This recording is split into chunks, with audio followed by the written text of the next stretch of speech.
Hey guys, got a little bit of a medley today. Topics will include shotgun training and shooting, ammo storage, terminal ballistics,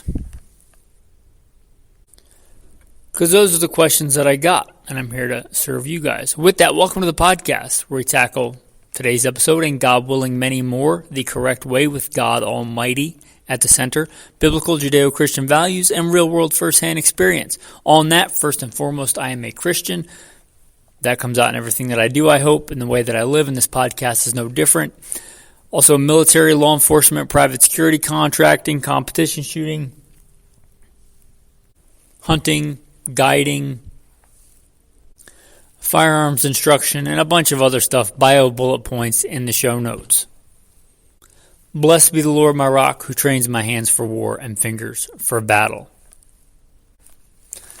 Okay, got a question that I'm going to paraphrase on 5.56 ammo to store and what good terminal performance rounds, because that's one of the go-to like prepper calibers, right? And there's nothing wrong with that. 5.56 in general, the best prices are going to be on 55 grain ammo, 55 grain FMJ. But that's not the best for defense. Now, obviously, it will work. A lot of people have been killed with full metal jacket bullets. See, 2 world wars and all the conflicts since then. But they're not great. So, in general, I like to store 55 grain. And the listener who commented said the same. But what about terminal performance? And he brought up TSXs. Now, here, I love TSXs. Been loading TSXs. I don't remember if they were called TSXs when I started loading them a long time ago.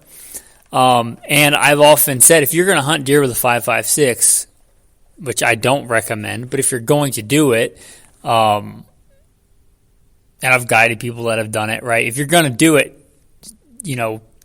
those are good rounds for that. If you're going to you're like, I want to try deer hunting and all I have is an AR, I'm going to do it, then yeah. I recommend 55 grain or some other grain of TSXs. They're great terminal performers. They punch well above their weight class, as copper often does. However, not for this application. Why? They're probably not going to shoot in the same place. They are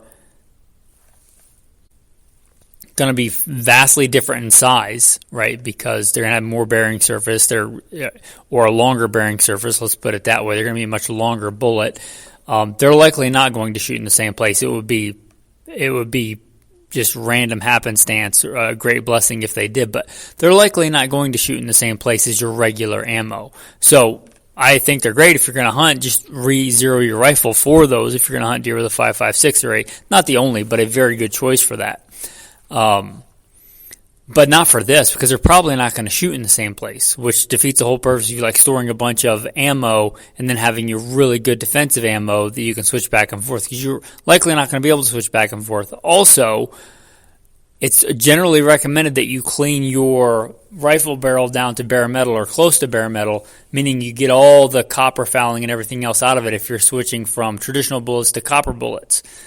That doesn't seem real feasible in a survival scenario, right? So I love TSXs, but not for this. This is not the application for that, in my opinion, because you're going to sit there and clean your rifle down to bare metal when you switch back and forth. If you're, going to the range and practicing and then going back home, probably not, right? I don't do that. I don't expect you to do that, especially if you practice regularly.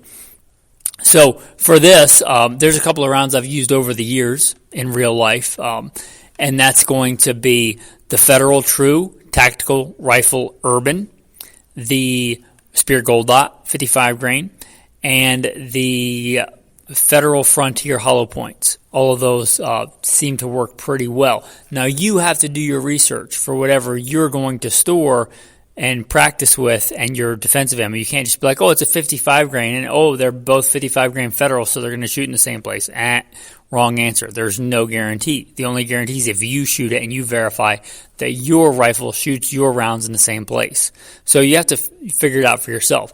My general go-to for storage is Federal 55 grain Frontier FMJ and Federal 55 grain Hollow Point, or not Federal, I'm sorry, Hornady 55 grain, and then Hornady 55 grain Hollow Point. or soft point, depending. But the Hornady, and the Hornady Frontier for bulk storage. That's generally my go-to for now. But you need to verify out of your guns that your training ammo or stockpile ammo and your good defensive ammo shoot in the same place, because there's no guarantee. Just because they're both 55 grain and they both have the same velocity printed on the box, that's just a suggestion, right? There's no guarantee that that's going to shoot in the same place. So you have to do that research. Got another one on terminal performance, and he said that I often say, like a Federal high shock or power shock, or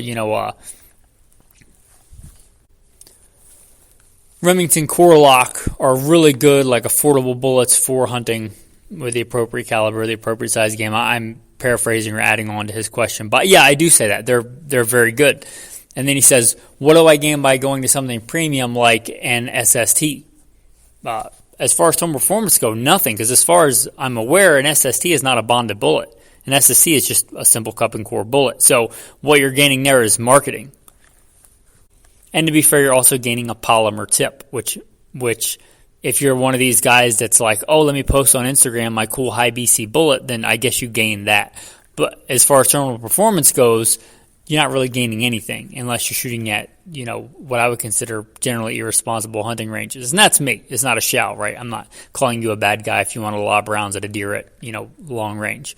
But your terminal performance at practical common hunting ranges, you're not gaining anything. And I'm not saying the S.R.T is a bad bullet. If it shoots more accurately out of your gun, then you're gaining that. It may or may not, right? The Federal, I forget if they're the high shock or the power shock, the blue and white box, there have been one of my go-to rounds for years. They tend to shoot extremely, surprisingly well for an affordable ammo out of my guns. But if an S.R.T shot better, and I may have, I remember a Hornady custom load that shot extremely well. It may have been an S.R.T, but pick whatever one shoots well out of your gun, but a Hornady S.R.T is a cup and core bullet as far as I'm aware. It's not bonded or any terminal performance wise, right? If you had a 308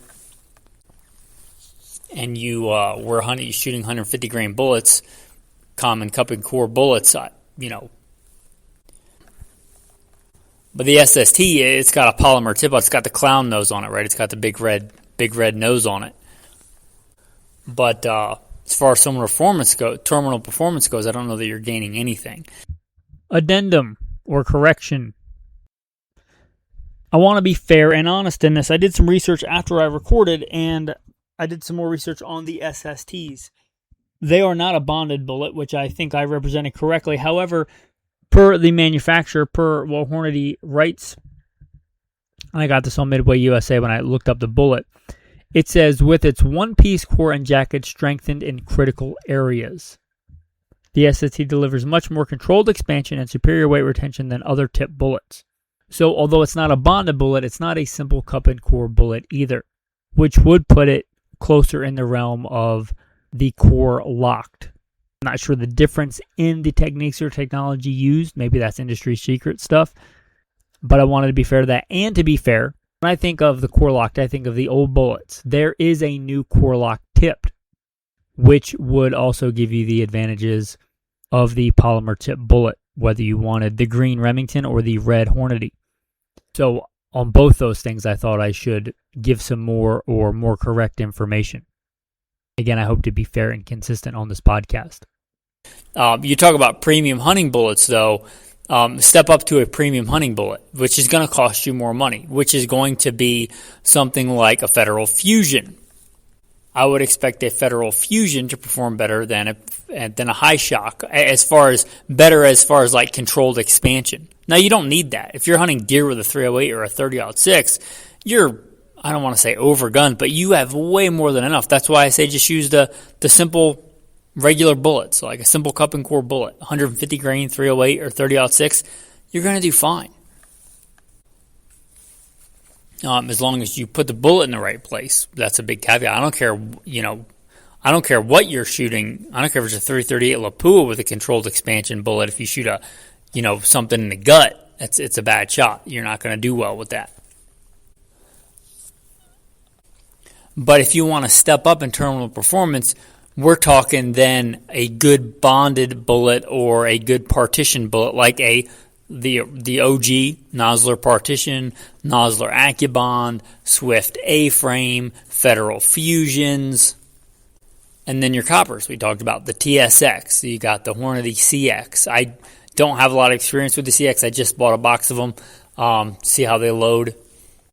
But your copper bullets, hammer bullets, I've been loading a bunch of those. They shoot extremely well. I haven't shot anything with them yet. But I would consider copper bullets a step up in terminal performance as far as controlled expansion. You may not want that, right? You know, again, just a deer with a 150 grain bullet, you know, broadside shot behind the shoulder. You don't really need a controlled expansion bullet. You're going to get plenty of penetration with a regular bullet, which is why I say those, you know, general regular cup and core bullets are fine for that. If you're going a bit down in caliber, like we talked about hunting deer with a 223, not my favorite thing, but you may want to go like up in weight, or you may want to go with a controlled expansion bullet. You're going to hunt something larger with a 243. You may want to go with a good controlled expansion bullet. That's where I consider better terminal performance. And what that's going to give you is controlled expansion. It'll likely do better going through bone and things like that. I got a question on copper that I'm going to wrap in here. Copper has a reputation for being, you know, better at driving through bone and deep penetration, which makes sense to me because it's a denser material. Not denser material, sorry, it's less dense, but it's got more integrity. It's a harder material. Like copper is still fairly soft, but it's harder than lead. Lead's very soft. You could take pure lead and you know, put a dent in it with your fingernail. It's very soft as far as metal goes. Copper is harder than that. It's got more integrity. So driving through things, it just makes sense. I haven't seen this in real life enough. Honestly, I don't have a big enough sample size to be like, this is empirical data. But it just makes sense to me if you're driving through a shoulder bone or something that the copper would hold together better, certainly than just a regular cup and core bullet. A good bonded bullet, it depends on how it was designed. You can get really, really tough bonded bullets. But it makes sense to me that coppers will penetrate a lot more. And again, how much penetration do you need? You know, you can certainly hunt deer with copper bullets. There's nothing wrong with that. God willing, I might do that this year. I'd really like to try out those hammer bullets. But to be honest, I don't need to do that, right? And I'm certainly not worried about the lead in my meat. But if you are, then that's a bonus, right? Also, you may be mandated to. And also, they just may shoot really well out of your gun, right? I tried several loads with the Nosler partition, but those hammer bullets just shot way better. And by way better, I mean it went from like a 0.7 MOA to a under half MOA with the hammers. And for that rifle, for the kind of hunting that I do, like more open country western hunting, spot and stalk and still hunting, max point blank range, that's kind of an advantage for me. So also for me, since I like max point blank range with the copper, since it has that integrity, I feel more comfortable dropping the bullet weight down light for caliber, not this heavy high BC stuff that everybody drools over, but dropping light for caliber, screaming those bullets really fast and giving myself an advantage in the max point blank range. And I'm not worried about driving those copper bullets super fast because I'm confident they're still going to penetrate well. They're not going to explode on impact. Not explode, but you know what I mean, like a varmint bullet would, or like, you know, that going back to that cup and core. And, you know, a 30 caliber, 150 grain in a deer, it's probably going to do just fine at, you know, with normal cartridges. 30-06, 308, things like that. But if you start shoving that thing crazy fast, it may come apart too fast. Where I would be less concerned about that with a copper bullet. So just things to consider. But don't think that a bullet is going to do better terminally because it's got a pretty box or it's got marketing behind it. What is it actually designed to do? Is it a controlled expansion? Is it a solid copper? And if so, what kind of solid copper? Got a question about the solid copper, about how they perform the wound channels in this. That would have been a simple answer, 15 years ago when there was very few solid copper bullets on the market. There are a lot of copper bullets on the market now. Nosler E-tips, the Hornady CX, obviously the TX, the TTSX, the LRX, the Hammer bullets, the Badlands bullets. Those are just off the top of my head, right? There are a lot. Several that I probably forgot about. So a lot of them are designed for different things. So when you say copper, that's not really a fair question. It's like saying how does 223 do on deer? Well, what load are we talking about? Are we talking about a 55 grain FMJ or a 77 grain? A wildly different performance, right? So what are we talking? Copper bullets is too big a category for that. Pick a bullet. And a lot of people spend way too much time focused on caliber or cartridge.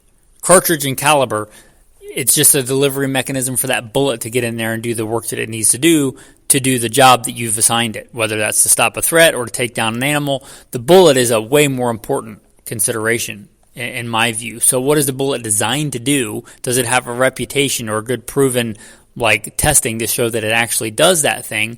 And if I put it in the right place, can I reasonably expect it to do that thing? So consider that. Alrighty, shotgun stuff. This makes me happy, right? It tells me you guys are out there wanting to train with a shotgun. What shotgun training can you do at home and when you go to the range? What are some good shotgun training things that you can do?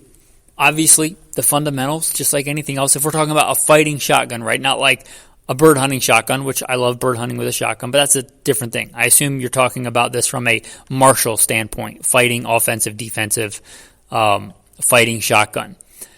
For that, practice the fundamentals, just like anything else. You should have good rifle sights on your shotgun, whether they're open sights or a peep sight or an optic. You practice your fundamentals. You dry fire, standing, sitting, kneeling, prone.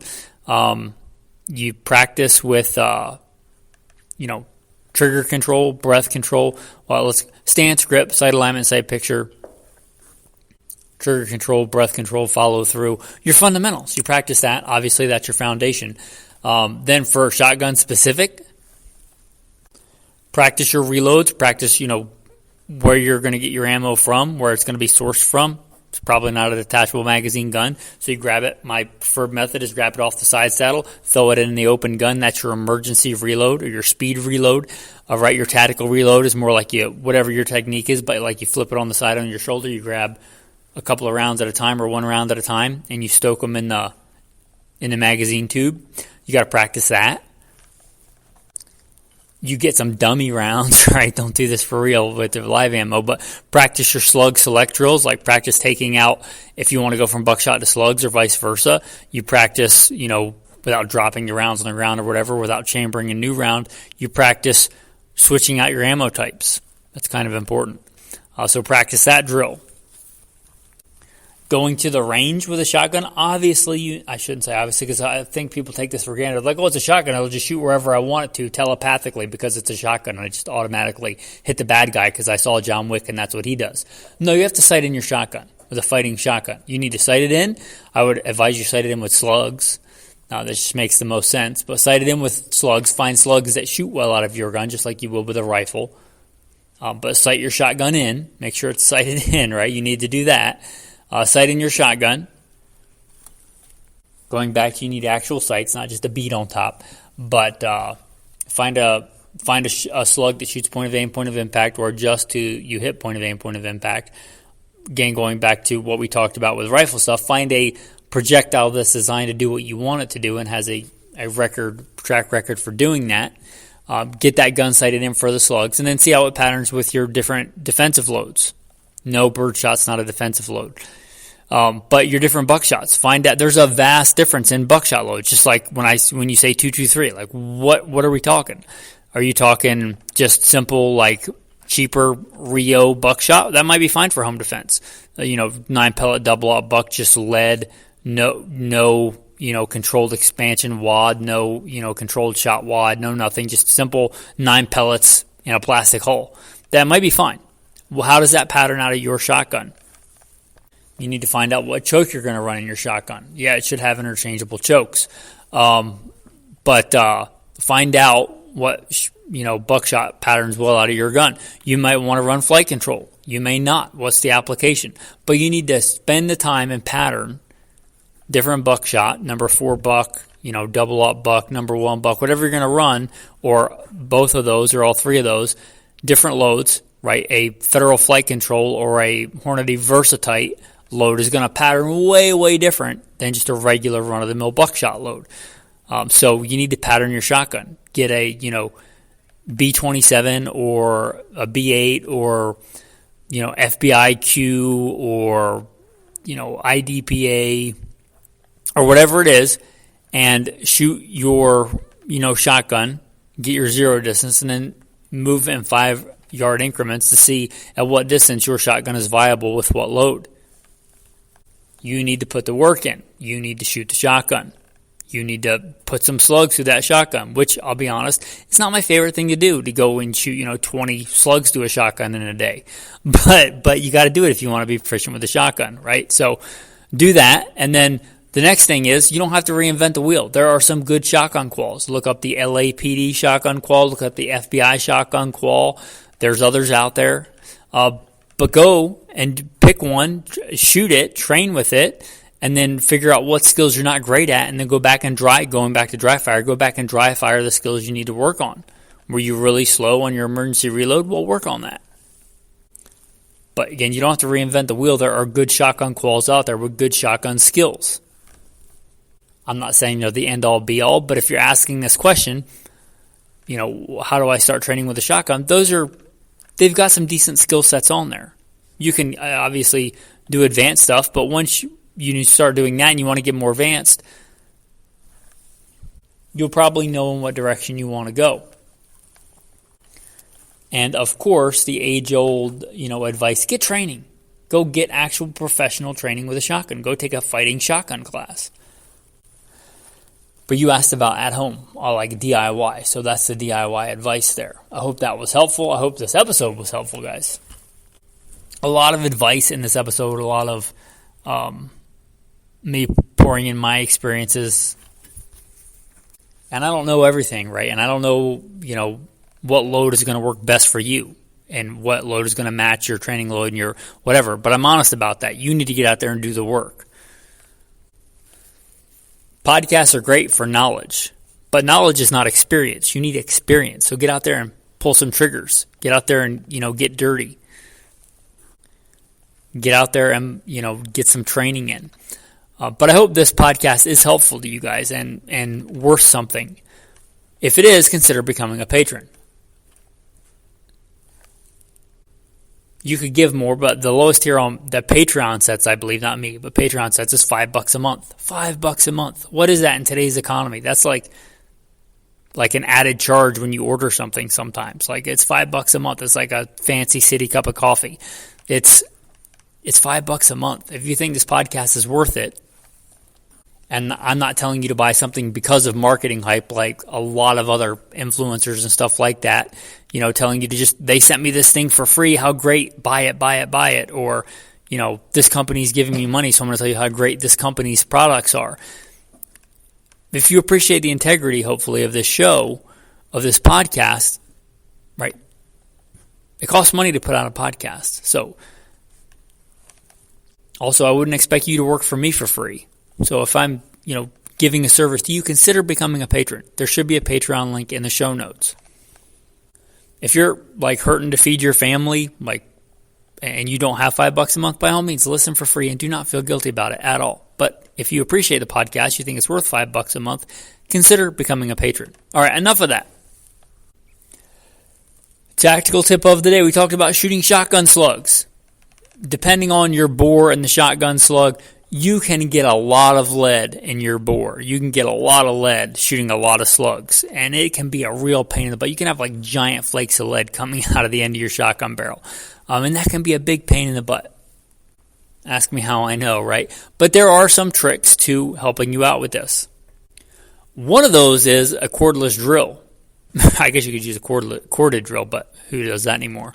But just a cordless drill. you take your cleaning rod with a bronze brush on it. This is not a rifle. I wouldn't do this with a rifle.